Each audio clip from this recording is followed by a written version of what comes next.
Dito naman po ay makikita natin na may iba nga pong nagla-login or may iba nga pong nagbubukas ng ating Messenger account or ng Facebook account natin na kailangan po natin i-log out yan para hindi po ma-hack yung mismong Messenger natin. What's up sa inyo mga katropa? Kamusta kayo? At kamusta naman ako? You know, so ngayon for today's video ay maganda na naman po yung pag-uusapan natin dahil nauuso na naman po na bigla na lang pong na-hack yung Facebook account po ninyo. May nagtatry po na mag-access ng Messenger account ninyo at bigla na lang pong may gumagamit ng ibang tao ng inyong mismong account. At syempre, ituturo ko sa inyo yung dalawa. Number one is kung paano nyo malalaman na ibang tao na pala yung naka-login or yung gumagamit ng Messenger account po ninyo. And number two, paano nga ba ito may iwasan. At syempre, wag na natin patagalin ito, punta na tayo sa tutorial. Let's go! Ang unang step na kailangan po natin gawin ay kailangan po nating pumunta dito sa ating Google Play Store. Dito po sa ating Google Play Store ay itatype lang po natin at search po natin dito yung ating Messenger application. So, i-search lang po natin yan. So, dito i-make sure lang po natin na updated na po yung mismong Messenger natin. Kapag ganyan po na kailangan i-update, click nyo lang po yung update. Pero kapag ganito, na open na po yung nakalagay, okay na po yan. Then, click lang po natin yung open. So, dito guys, ang next step na gagawin po natin ay i-click lang po natin yung menu o yung tatlong line na nasa baba. So, pindutin lang po natin yan. Nasa pinakataas na po yung kailangan natin dyan. Click lang po natin yung settings na nasa taas. And after naman po nyan ay makikita natin dito yung pinaka-settings ng ating account. Kailangan lang po nating i-scroll down yan dahil hahanapin lang po natin dito yung privacy and safety. Dito nakita na po natin yan. Click lang po natin yung privacy and safety. Dito naman po ay may iba't ibang features na kailangan nating baguhin para ma-make sure natin na walang nakamonitor or walang nagbubukas na ibang tao sa ating Messenger account. Click lang po natin dito yung end-to-end encrypted chats. So ito yung una nating gagawin. At dito makikita natin may nakalagay na message storage pati na rin po security alerts. Click lang po natin yung pangalawa na security alerts. So dito kung makikita ninyo ay may iba't iba pong nagla-login dito using pwedeng computer, ibang device katulad ng laptop or sabi nating cellphone. Click lang natin yung view all logins. Dito naman po ay makikita natin na may iba nga pong nagla-login or may iba nga pong nagbubukas ng ating Messenger account or ng Facebook account natin na kailangan po natin i-log out yan para hindi po ma-hack yung mismong Messenger natin at maiwasan na gamitin ito ng iba. Ang kagandahan po dito ay nakikita natin at na-view or nalalaman natin kung ano nga ba yung mga devices kung saan natin na-open or naka-open yung Messenger account po natin. So dito for example ay hindi ko nagamit yung Redmi Note 10 Pro at hindi ko alam kung kanino yan. Pinindot ko lang po yan at in-scroll up ko lang po yan pataas. Then may nakalagay po dyan na log out sa baba. Ito yung next step na kailangan nyong gawin na i-make sure i-log out nyo yung mismong Messenger or device na yon sa mismong pag-login na yan dahil nga hindi naman natin alam kung kaninong device yan. So gagawin nyo lang po yung pag-log out na yan in case lang naman na meron pong mga device na hindi kayo familiar at hindi po sa inyo yon. So kung may nakikita kayo dyang Android at naka-Apple kayo, for example gumagamit kayo for example ng Samsung Galaxy S24 pero may nakita kayo dyan na ibang devices katulad ng sabi nating computer, laptop, sabi nating Apple or iPhone, kailangan nyo pong i-log out yon at syempre may iwasan natin na may ibang gagamit ng ating Messenger. At dito po sa first step na ginawa natin ay kailangan lang po nating i-exit dahil hindi pa po natatapos dito yung tutorial natin. Ang next step naman po niyan ay kailangan po nating i-secure yung ating Messenger account. Ang next step po ay tinatawag na security checkup. So dito after po nating mapindot yung security checkup ay may nakalagay po dyan na you are all set. At syempre naka-check po yan. May nakalagay na up to date. Number 1 is yung contact info.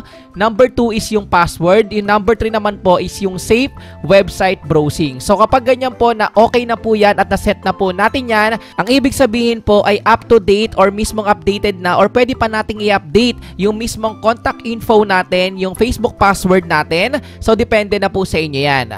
At yung third step naman po natin ay kailangan po nating hanapin at pindutin po natin yung message delivery. Okay? So click lang po natin yan. Dito naman po ay pwede nating mapili kung sino nga ba yung mga pwedeng mag-message sa ating Messenger account or sa mismong Facebook account natin. Kung makikita nyo po, kapag magdi-decide po tayo dito, pwede nyong gayahin yung format na ginawa ko dito, yung settings na sinet ko, na nakalagay po lahat dyan is through message request. So dito, wala po ako diyang diretso po sa inbox ko dahil diretso po lahat na nag-message sa akin sa message request muna. So pwede kong ma-review muna kung sino yung mga taong mag-message sa akin or nagtatry na mag-communicate sa akin. Okay? So dito for example, people with your phone number, huwag nyo pipiliin dito yung chats na nasa unahan. Ang piliin nyo lang po dito is yung message request, yung nasa gitna lagi. Kung makikita ninyo, lahat ng settings dyan ay binago ko at sinet ko lang po siya sa message request. Bakit nga ba? Dahil dito po, kapag sinet natin siya ng ganyan, ay may iwasan natin na basta-basta na lang tayong mamamessage ng hindi nating kilalang tao. So in case lang na mayroon talagang mga tao na magko-communicate sa atin at kilala tayo, mas maganda na ma-review muna natin sa message request at hindi po diretso sa messenger. At syempre, ang pinakamahalaga ngayon na kailangan nating baguhin na settings ay yung safe browsing. So dito, click lang po natin yan. Actually guys, meron tatlong pagpipilian dito, pero ang isasuggest ko sa inyo ay gayahin nyo po yung nilagay ko or pinili ko na may nakalagay na Advanced Browsing Protection. Bakit nga ba, Sir Steve? Dito kasi guys ay may iwasan natin na manakaw or ma-steal yung mismong mga password natin sa mismong ating messenger account or mismong mga application natin sa loob mismo ng account natin. So pwedeng outside messenger ay maka-access sila in case lang naman na may mapindot po tayo na sabihin nating mga link, 'di ba, na na-access natin kung kani-kanino nag-send sa atin. So for example, meron kang hindi masyadong ka-close or meron kang friend, kakamag-anak na nag-message sa iyo and accidentally hindi mo sinasadyang napindot yung link na yon, napunta ka sa isang website at dito possible na ma-hack na yung mismong mga password mo sa iyong mismo account. So iniiwasan natin yon, okay? After naman po niyan is yung isa rin sa mahalaga sa ngayon is yung tinatawag na app lock. So dito naka-off yung sa akin, pero dito click natin yan. So dito actually guys, pwede tayong gumamit dito ng unlock with biometrics na kung saan, kung in case lang naman na maiwan mo yung phone mo, di ba? For example, sa bahay mo, merong nakatira din na iba doon at gusto mong maiwasan na mabuksan nila yung mismong messenger account mo, pwede mo pong i-turn on yan, which is yung pag-unlock through biometrics. Dahil nga sabi ko sa inyo, hindi basta-basta ma-open dahil kailangan po ng face recognition or yung mismong mukha mo that time, pati na rin po ng fingerprint before ma-access yung messenger application. So sana natulungan ko kayo dahil usong-uso nga ngayon yung mismong na-access or na-hack yung messenger account. So mag-ingat po tayo. At ganun lang po yung simpleng steps na pwede nyong gawin at sundan para ma-secure nyo yung messenger account ninyo. At ang pinakamahalaga doon ay malaman po ninyo kung sino nga ba yung nagtatry na mag-login or mag-access sa messenger account po ninyo. At sabi ko nga sa inyo, ngayon po kasi marami ako nababasa at nalalaman na uso pa rin yung na-hack na Facebook account. So in case lang na nagka-problema ka, pwede mong i-follow sa aking Facebook account. Nandiyan po yan.